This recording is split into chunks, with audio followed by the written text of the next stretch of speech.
Hi,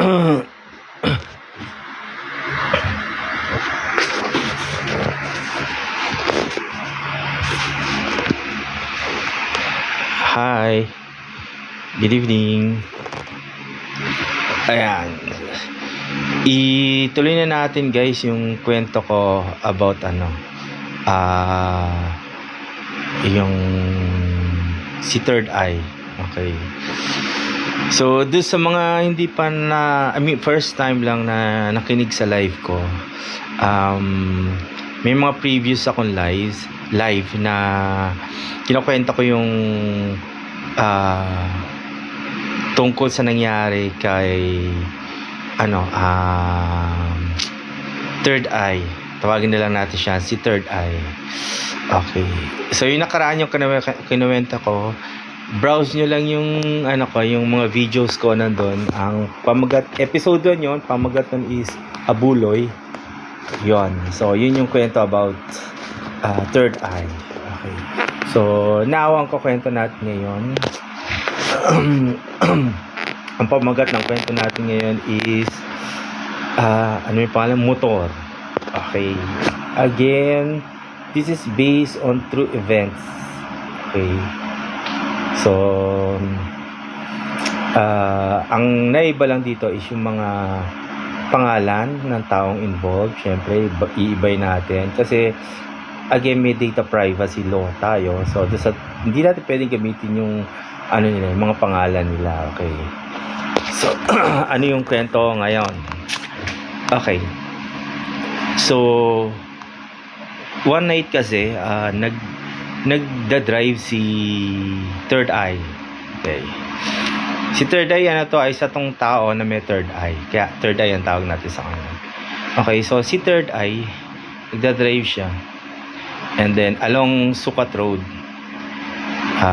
If mayroong mga taga Parañaque na nakikinig ngayon, so siguro aware kayo na ang Sukat Road, mayroong tatlong mahaba siya ang Sukat Road. Nag-start siya from SLEX all the way up to Naiya Road. So doon sa may bandang airport. So Sukat Road yung kahabaan na yon. So yung Sukat Road, yung kahabaan na yon, merong tatlong sementeryo diyan. Okay, yung sementeryo ng Loyola, which is yun yung medyo malapit sa SLEX. Sunod Manila Memorial. Yun yung pangalawa. Medyo nasa gitna ito. Tapos yung sunod is yung public cemetery sa may bandang La Huerta. Okay. So, tatlo yung sementeryo dito sa may Sukat.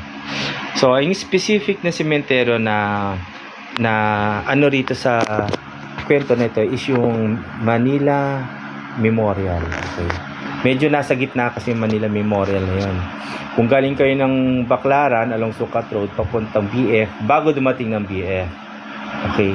Pag galing naman kayo ng BF, going to Baclaran, mauna yung BF, then sunod yung Manila Memorial. Okay. So, yun. Back tayo sa kwento. So, nagda-drive si Third Eye along Sukat Road. And then pagdating, kasi yung entrance ng Manila Memorial, medyo intersection yun kasi malaki yung entrance ng Manila Memorial. So kasi ang Sukat Road meron yung island sa gitna So dun sa banda na yun, bukas yung island na yun kasi nga intersection siya. In fact, may meron pang daanan ng tao doon, may pedestrian lane. Okay. So nung habang nagda-drive mag-isa nagda-drive si Third Eye, around 10 PM ng gabi. So nagda-drive siya mag-isa. So habang nagda-drive siya from BF papunta siya Baclaran, yung way niya, mayroong parang naglalakad na lalaki, tapos parang wala sa sarili. So ang ginawa ni medyo mabilis kasi yung takbo ni Third Eye. So binisinahan niya, Tapos umiwas siya. Dire-diretso siya. So, pagkalagpas niya doon sa area na yun, nagdadrive na siya. So, masusunod nung kasi, mayroong susunod na din, siguro mga pangalawang intersection, yung intersection ng Valley 1. So, mayroong stoplight doon. Nakugo. So, dire-diretso lang siya. Paglingon niya sa likod niya, may nakita siya na nakaupo sa backseat. So, kung ano yung damit nung taong nakita niya na naglalakad, yun yung damit. Kasi parang naka white, either t-shirt or polo shirt, pero white. Tapos parang yung pambaba niya is dark color, either black, gray, dark gray. Basta dark color yung niya, yung baba niya. Tapos ngayon, nagtayo niya balayibo ni 30 kasi nakita niya yung Tapos si 30 kasi meron siyang, hindi lang siya nakakakita ng spirit, kaya niya pa makipag-communicate sa spirits. Kaya lang kasi, as much as possible, iniiwasan ni 30 makipag-communicate sa spirit kasi once nalaman ng spirit na kaya niyang makipag-communicate sa isang tao na may third eye, hindi na siya lulubayan nun. So, susundan na siya everywhere. So, which is not good. It's not, parang hindi siya maganda na may sumusunod sa yung spirito. Okay. Ang masagwa nito kasi, yung mukha nung nakita niya sa likod niya is nakakatakot. Bakit? Kasi yung mukha nung niya is, yung mukha nung tao na nakita niya sa likod niya is basag. Ito side na to basag. As in, makikita mo na parang yung utak niya, kita mo na bawas na. Parang basta nabawas yung utak niya, parang kita mo yung butas ng bungo niya nandoon. Tapos may hindi na yung mukha niya. As in, may mga sugat, may mga dugo, may Kasi nakakatakot. Kung to cut it short, ang itsura niya is parang yung zombie. Parang hawig sa ganun na zombie. So, tatayuan, pati ako nagtatayo ang balayibo ka. So, yun yung nakita ni 3D. So, nagsalita kasi yung nasa likod niya na nakita niya. Ang sabi, nasaan daw, parang sinasabi na, nasaan daw yung sakayan. Parang ganon. So, hindi siya nagsasalita. Ang ginawa ni 30, pagkalagpas niya ng intersection, nag-slow down siya, tapos hanggang sa lumilid siya sa side, sa kanan. So, jaka kasi after nung is jaka yon. So, again, yung mga familiar doon sa lugar na yon, alam nila yung area. So, nag-slow down siya hanggang sa nag-stop siya sa may bandang jaka, sa may Mercury Drug kasi maraming tao ron. Okay. So, yun 24/7 kasi ang alam ko 24/7 yung Mercury Drug. So, doon siya nag-stop. So, stop siya. Ginawa niya, binuksan niya yung pinto. So, lumabas yung nakita niya. Tapos sinara niya, tapos umalis na siya. Hindi siya nagsasalita. Pero nagkatinginan sila sa mata. Kasi through side mirror kasi side mirror, syempre pag nagda-drive ka nakaharap ka forward facing ka, di ba? Tapos yung nasa likod mo makita mo lang siya through yung rear view mirror. So from the rear view mirror, doon nagkatinginan sila sa mata. So yung pagbaba niya, okay. So, supposed to be dapat papasok ng Valley 1 si 30. Pero dahil nga sa nakita niya, natakot siya, so dumiretso siya. Pero meron pa kasi likuan doon. Parang bago mag Metro Bank, merong side street doon. Pwede kang kumana doon, pabalik ng Valley 1. Okay. So, which is yun yung ginawa niya. Bumalik na siya. Okay. So, nung bumalik siya, sa bahay na siya. So, hindi niya kinuwento sa mga kasamahan niya sa bahay. Ano siya, naggilamas. Tapos natutulog na siya. Napaginipan niya yung nakita niya na lalaki na basag ngayon. Tapos, sa panaginip, nakita niya kung ano yung nangyari dun sa lalaki. Okay. So, ang nangyari pala dun sa lalaki is nagtatrabaho pala itong lalaki na ito sa may gasoline station sa may malapit lang sa area na yon. Kasi ilang gasoline station doon from nandun yung Uni-Oil sa BF, tapos meron diyang Shell, tapos may Total pa yata, basta marami, tapos may Petron pa sa kabila. So maraming gasoline station dyan. So isa doon sa mga gasoline station, doon siya nagtatrabaho. So tumatawid siya. So, sa panaginip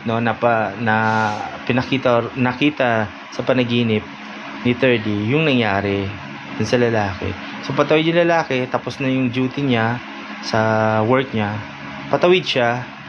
Then merong mabilis na motor coming from, like I've said, along Sukat Road, kung galing ka ng BF, so after BF madadaan mo na yung 4th Estate, tapos yun na yung intersection na yun, napapasok ng Manila Memorial.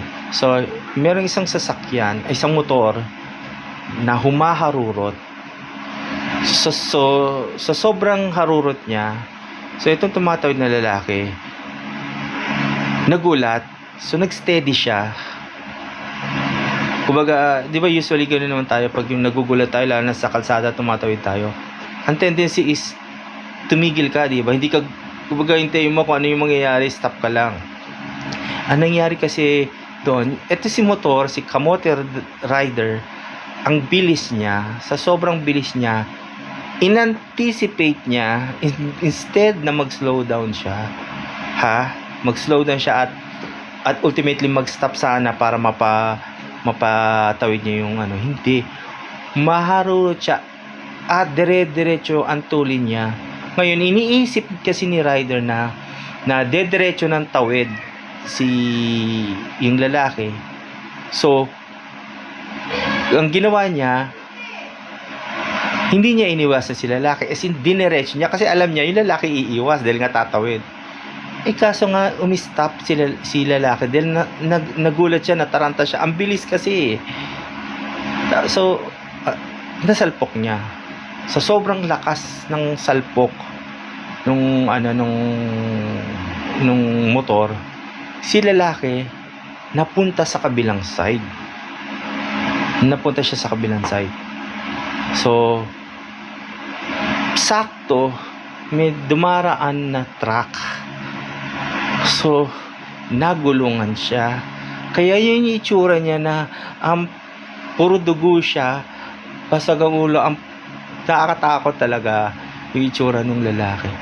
Kasi like I've said, kung napanood niyo yung unang kwento ko about dun sa Abuloy, episode 1. Ito, episode 2 na to ang pamagat nito, motor. Okay. So, si 30 kasi, nakakita siya, diba, ng background lang kay 30. Nakakita siya nakapag-communicate siya sa mga spirits. Ang mga spirits kasi is, lalo na, ang spirit na nakikita niya, kung ano itsura ng spirit nung mamatay siya, yun yung itsura ng spirit na nakikita ni 30. For example, ito itsura ko, diba? Kunyari, wag naman sa amin, nangyari sa akin. Kunyari, disgrasya ako, basag buka ko, yun ang itsura na makikita ni 30. Yung basag ko mukha, hindi yung etong itsura ko. So, ganon. So, kung ano yung itsura nung lalaki, nung mamatay siya, yun yung itsura na nakikita ni 30. Okay? So, yun. So, dun sa panaginip, nakita niya kung ano yung nangyari dun sa lalaki. So, nabangga pala siya ng motor. Tapos, tinakasan siya. Okay? So, tinakasan siya. Yung truck na nakabangga sa kanya, yun ang umistop. At sinubukan ano siya. Ngayon, so, sa pag-imbestiga, nalaman na hindi naman kasalanan ng ng truck. Kasi sa kanya tumalsik yung katawan so hindi niya kasalanan. Actually, totoo nagkasuhan. Nagkaroon ng kasuhan. So,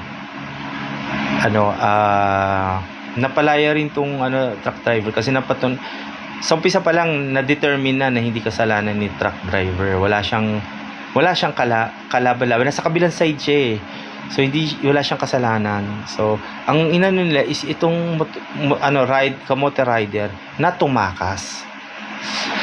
So ang kagandahan lang, may mga CCTV. So naplakahan. Tapos nag-backtrack. Actually hindi ganoon hindi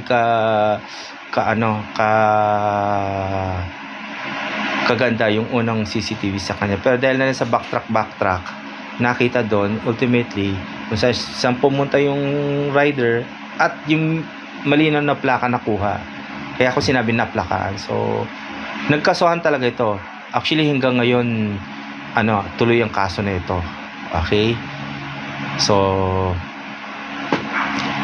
ito na ang siste. Yung lalaki na namatay, hindi niya alam na namatay siya. So, nasa area lang siya, pagala-gala. Kaya siya nakita ni 3D. So, pagala-gala lang doon. So, after noon, nung gabi na napaginipan ni 3D, nalaman niyo yung nangyari So, kinabukasan, kasi si 3D, pagkagising niya, yung memory ng panaginip niya nandun pa, pero habang tumatagal nawawala na yung memory. Ganon. Kaya kailangan ikwento, kung gusto niya man yun, kailangan i-record niya yun or ikwento niya yun para ma-record yung kwento. Kasi kung hindi niya gagawin yun, nawawala na sa memory din ni 3D yun. Okay, so yun na. Fast forward ilang days, gabi uli, nagda-drive si 3D coming from his house, papunta siya ng bandang BF. So dadaan na naman siya doon. Nakita na naman niya yung lalaki. So again, kung ano yung itsura ng lalaki, yun na naman. So ang ginawa ni 3D, dire-diretso lang siya. So as much as possible, iniiwasan niya rin yun. Pero kasi, ganito kasi yun kailangan kasi, dead mind mo siya. Kasi once na hindi mo siya dinedma at na-detect ng spirit yun, alam niya, nakikita mo siya. So, ganoon ang ginagawa ni 3D. As much as possible, dinededma niya na siya. Pero, parang lang kay 3D, curious lang siya. Pagkalagpas niya doon, sumilip na naman siya doon sa backseat niya, sa rear view. Nakita niya nandoon na naman yung lalaki. Tapos, nagsasalita yung lalaki, sabi niya, nasaan daw siya. Hindi niya maalala kung ano yung nangyari. Tapos, sinatanong niya saan daw yung sakayan. So, uuwi na daw siya. Pero parang hindi niya maalala kung saan siya papupunta or what. Parang lito siya. Yun yung So, habang nagsasalita yung spirit sa likod niya, napapatingin-tingin lang. Siyempre, nagdadrive si 3D, diretso ang tingin niya. Diretso sa harap. So, papasilip-silip lang siya sa rear view. So, tatayuan pala yung so habang nangyayari, nagtatayuan din yung pala ni 3D, So habang nagsasalita yung pinipigilan niya magsalita si 3D, pinipigilan niya sarili niya magsalita kasi once na nagsalita siya, malalaman maririnig ng spirit, so malalaman na naiintindihan niya. Nagkaka-communicate sila, so hindi na siya lulubayan nun, di ba? So, pinipigilan niya sarili niya. Although gusto niyang tanungin kung saan ba siya nakatira, alam mo yun, kasi parang gusto ni third niya magkaroon ng closure eh. Kasi, di niya alam kung bakit yun na nangyayari. Pag-alagala siya doon. Pero tandaan nyo, ganito kasi yun eh. Ang spirits, kunyari kamamatay lang yan, hindi pa nila alam na patay sila. Pero syempre, yung memory nila, hindi na maayos kasi spirit na sila eh. Spirit na sila. Yung recollection nila, yung memory nila, hindi na ganun kaayos. Bits and pieces na lang din. Yung, nila, karamihan nga ng, hindi nila alam pangalan nila eh. Karamihan ng spirits hindi nila alam ang pangalan nila. Tapos, pero alam nila yung mga taong mahal nila sa buhay. Yun. So, yun nga. So, ginawa ni 30, focus siya sa harap. Hindi niya tinitingnan niya sa likod.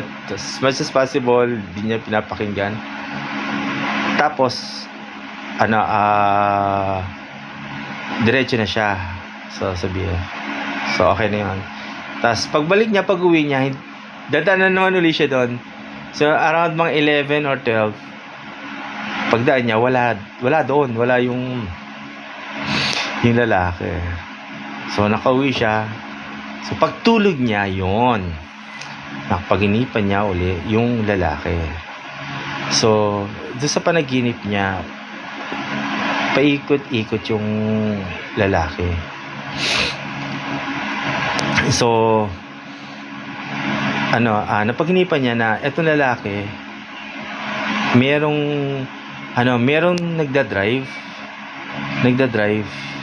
na motor na parang inano niya, yung hinarang niya. As in, inano niya, hinarang niya, tapos nung palapit sa kanya, hinawakan niya yung manibela ng tapos nadisgrasya yung rider. So, yun yung sa panaginip to So, yun yung nasa paginipan niya. So, fast forward tayo. So, pagkagising sa umaga, yung 30, nakalimutan niya na rin yung napaginipan niya. Tapos, second day, habang second day na after ng panaginip nasa siya, tindahan siya ng bumibili siya ng turon doon sa may Valley 1, sa may palengke ron. So may tindahan ng turon doon, so bumibili siya. So narinig niya, nagkakwentuhan yung nagtitinda ng turon, at saka may kakwentuhan siya na isang lalaki. So kinikwento niya na yung kapitbahay nila, yung night na yon na umuwi si Third na hindi niya na nakita yung lalaki, may nadisgrasya. Yung kapitbahay na disgrasya daw. So yung rider is so may emplang, tapos bagok, patay. So yun yung kwento. Kilala nung kilala nung nagluluto ng turon, dahil kapitbahay nga nila yung tao, kaya nagkakwentuhan din. So narinig yun ni 30. So tinanong niya saan yung banda, tapos sinabi na doon sa sa may pedestrian, sa may malapit sa kanto malapit sa intersection ng papasok ng Manila Memorial. So naisip ni patalastas po na guys, like nyo naman yung ko, tap like para mas pa tayo, maraming mga viewers. Okay, so ayun, nasa na ba tayo? So tinanong niya kasang banda nga. So sabi nung nagluluto ng motoron, sabi niya diyan banda sa may pedestrian, sa may malapit sa intersection ng Papuntang Memorial. So naisip ni na totoo yung panaginip niya is totoong nangyari. So totoong nangyari. Okay. So So, in real life, ang alam lang ng mga tao, katulad nun, yung nagtitinda ng alam nila is nasemplang lang. Pero dun sa panaginip, hindi siya nasemplang, kundi talagang sinalubong siya at inawakan niya manibelang, kaya siya nasemplang, tapos namatay. Nabago kasi yung yung rider. So, yun. So, kinabahan si 3D kasi yung nga may nadisgrasya, parang iniisip ni 3D kasi baka mamaya dyan habang nagdadrive siya mangyari sa kanya yon. So natatakot siya. By the way alam nyo ba na hindi kumot may third eye yung isang tao, hindi siya takot sa multo, takot din siya sa multo. Okay, tandaan nyo yan. So ayun na nga. So nung lumipas na mga ilang araw pa, so wala na napapaginipan si 3D at si 3D kasi madalas dumadaan sa area na yon eh. So hindi na masyado nakikita si yung tayo dito, yung lalaki na spirit. Pero marami mga nangyayari na sumisemplang. So ingat kayo kung rider kayo, ingat kayo sa area na yun na nabanggit ko. Maraming sumisemplang doon. One is because pag maulan, syempre madalas ang kalsada. Pangalawa, mabibilis ang takbo ng mga sasakyan dyan, yung mga motor na kala mo nangangarera. Ang dami talaga na disgrasya na dyan sa area na yan. Plus, medyo madilim yung lugar na yan. Okay. Then another thing is kasi smooth yung asfalto dyan sa area na yan. So pag nagkaroon ng konting buhangin, for example may mga truck na buhangin dumaan, so may nalaglag na buhangin, so pag may makinis yung asfalto, may buhangin, recipe for accident yun. So kaya ingat kayo dyan. So maraming after mga pangyayari, maraming mga nababalitaan na sumisemplang sa sa area na yun. Pero may mga namamatay so pero kadalasan na hospital. So ngayon ang alam ni 3D is hindi yun sumisemplang, kundi sinasadya. At ang alam niya is yung lalaki nga yung gumagawa.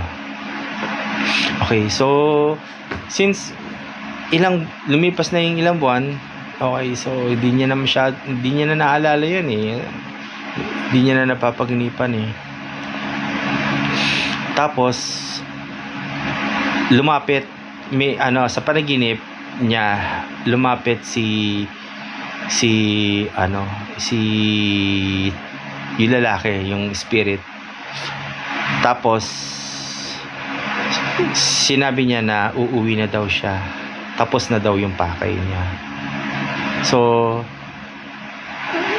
doon sa panaginip niya,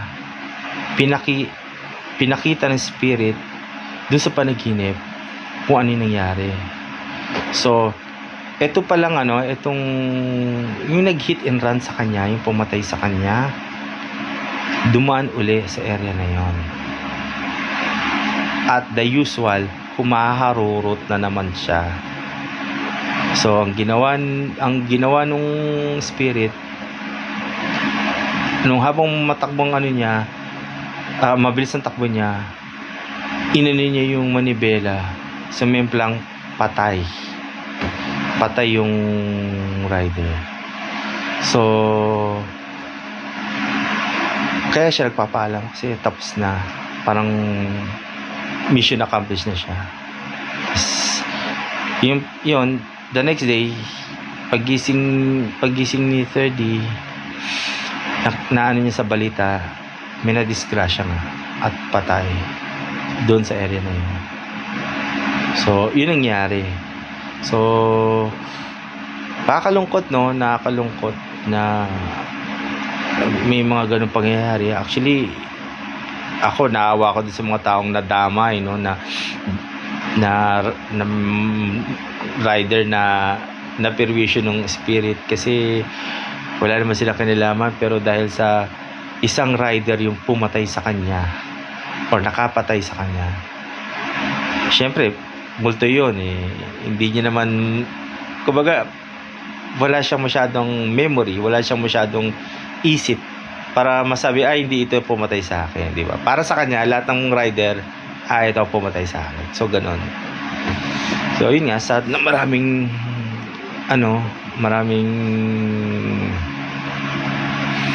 ganun pangyayari. Tapos, yung kaso pala tuloy pa kasi dalawa inaano pa siya na kuba hindi pa naayos na yung accused is patay na. So hindi pa, recently lang kasi namatay yung rider nagawa. So ayun, hindi ganong kadali kasi may hearing yan So pero at least yun nga, nakapaghiganti na yung spirit na yun. So kaya kayo mag-iingat kayo, lalo na kung nagmumotor kayo, whether 2 wheels or 4 wheels. Huwag kayong mga ngarera kasi lalo na sa mga lugar na tawiran, kasi di mo masabi, mamaya makabangga kayo, di ba? Makapatay kayo. So pag kayo ay nakabangga at namatay yung binangga nyo, parehas magdudusa. Yung nabangga nyo magdudusa kung nabuhay, kung hindi patay. Pero ikaw na nakabangga, magdudusa ka rin. Kaya mas mabuti mag-ingat na lang sa pagdadrive. Ayun. So, yun ang kwento natin for today. So, ayan. Ipopost ko ito para dun sa mga subscriber ko na gustong panoorin uli ito. Ipopost ko to, don't worry. Wait nyo lang. Okay? So, yun. That's all for today.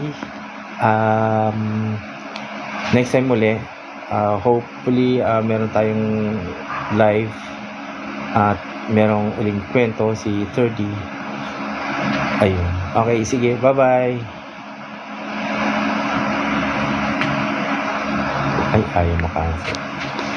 Siya nga pala, kung meron kayong meron kayong suggestion or meron kayong itanong, i-comment nyo na lang dun sa video pag na-post ko, ha. Comment nyo, sabihin nyo ano yung opinion nyo, ano sa tingin nyo, anong reaction nyo, or kung may suggestion kayo or may gusto kayo. Ayun. Yan lang, bye bye.